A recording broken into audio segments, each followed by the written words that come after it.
World Alzheimer day کے حوالے سے ہم آج یہاں پہ چند باتیں ڈسکس کریں گے، جن میں سب سے ضروری ہے کہ الزائمر ڈیزیز ہے کیا چیز۔ الزائمر ڈیزیز بیسیکلی ایک ذہنی بیماری ہے جس میں انسان کی یادداشت متاثر ہوتی ہے۔ عام طور سے 65 سال سے زیادہ عمر والے لوگوں میں یہ بیماری ہوتی ہے، اور 65 سال سے کم عمر کے لوگوں میں 1% یا اس سے بھی کم لوگوں کو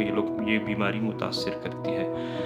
جو انسان کی عمر بڑھتی جاتی ہے، اس بیماری کے ہونے کے چانسز اور خطرات بھی زیادہ ہوتے جاتے ہیں۔ الزائمر ڈیزیز میں بیسیکلی ہوتا کیا ہے کہ آہستہ آہستہ جو انسان کی یادداشت ہے اس میں کمی واقع ہونی شروع ہو جاتی ہے، خاص کر ان واقعات اور حالات کی یادداشت جو ابھی حالیہ ہوئے ہوں پچھلے 1 سال کے اندر۔ یادداشت کی کمزوری کے علاوہ یا اس کے کم ہونے کے علاوہ روزمرہ کی جو زندگی ہے اس کے معمولات پر بھی اثر پڑتا ہے۔ اس کے علاوہ جو انسان کے سونگھنے کی صلاحیت ہے وہ بھی متاثر ہو سکتی ہے، اور بعد میں انسان کی یہ نیند کو بھی متاثر کرتی ہے۔ ہم الزائمر ڈیزیز کو کیسے جان سکتے ہیں کہ ایک ہمارے گھر کے کسی فرد کو یہ ڈیزیز ہے؟ تو 65 سال یا ان سے زیادہ عمر والے ہمارے گھر کے جو بھی افراد ہیں، اور ان میں سے اگر کسی میں بھی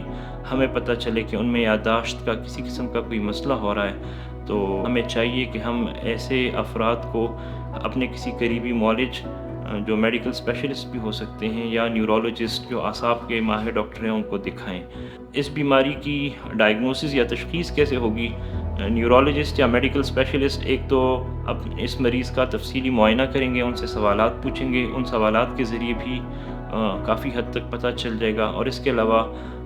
ہو سکتا ہے کہ آپ کے جو معالج ہیں اور نیورولوجسٹ ہیں وہ ان کو MRI برین دماغ کا بڑا رنگین ایکس رے ہوتا ہے وہ ایڈوائز کریں، اور اس سے بھی کافی حد تک پتہ چل سکتا ہے کہ کیا اس مریض کو الزائمر ڈیزیز ہے یا نہیں ہے۔ ہمارے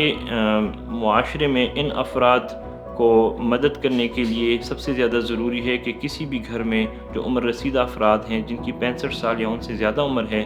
اور ان میں کبھی بھی آپ کو گھر کے افراد کو یہ پتہ چلے کہ ان میں یادداشت کی کمزوری واقع ہو رہی ہے، تو آپ جلد از جلد ایسے افراد کو اپنے قریبی معالج میڈیکل اسپیشلسٹ یا نیورولوجسٹ سے معائنہ کرنے لے جائیں، اور پھر ڈاکٹر صاحب ان کا معائنہ کرنے کے بعد کچھ ٹیسٹ کرنے کے بعد آپ کو بتا سکتے ہیں کہ کیا اس مریض کو الزائمر کی بیماری ہے یا نہیں۔ Thank you so much.